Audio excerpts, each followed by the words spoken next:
try to make a sustainable conference. Making a sustainable conference then has to do with, number one, cutting away everything that you don't need. One example is you just got your little conference kit out here, a little bag with some goodies and so forth. We will be doing absolutely none of that at this conference. There's a strict zero gift policy. There will be no conference kits, no bags, no frisbees, no hats, nothing like that. That actually saves us about 4 million Danish kroner.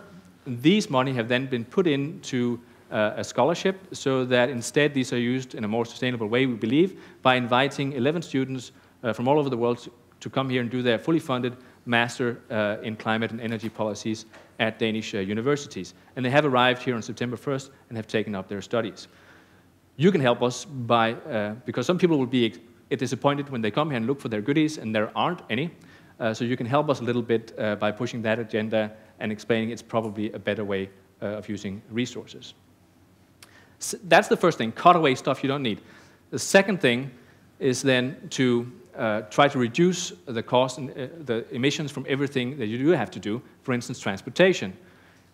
Here, instead of setting up all the buses that shuttle people back and forth to the hotels, we've simply said, please use existing public transportation, including the metro, but in return it's free of charge for the 2 weeks that you are here. That is a way of reducing emission from participating. Third step is then you will have a residual of CO2 emissions from a conference like this, of a large nature, 92% of it actually being from flights to and from Copenhagen.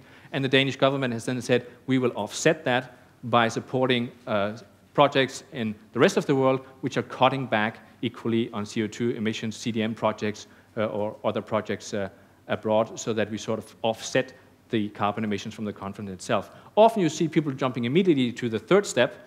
We don't do that. The first two steps are actually the most difficult ones, cutting away stuff you don't need to do and reducing the emissions from the activities that you do have.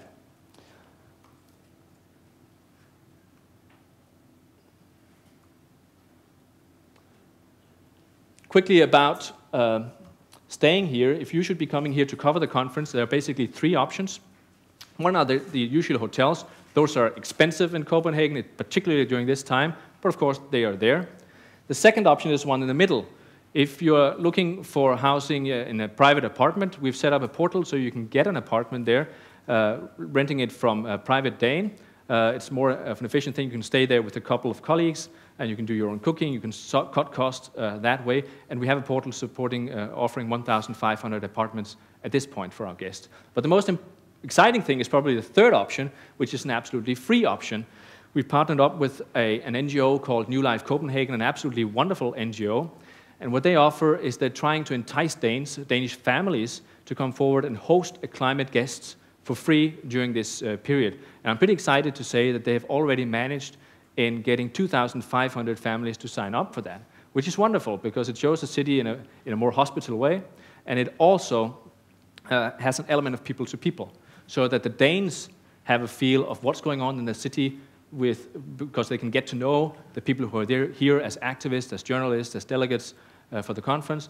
And also the people coming here have a chance to actually getting to know the Danes a little bit about their country and what it's like here, not just being at their hotel and the Bella Center. And it's an absolutely free option. Finally, I just want to point you to our website, which is the place to go for information about this conference, has all the links, and it is not static like any other written material you might dig up. So this is the place to go. It's available in the 6 UN languages plus Danish, and has a lot of things, not just on practical issues, but also on the debate as such, and all sorts of interactive measures you can indulge in. I think those are my 20 minutes, and I thank you for your attention.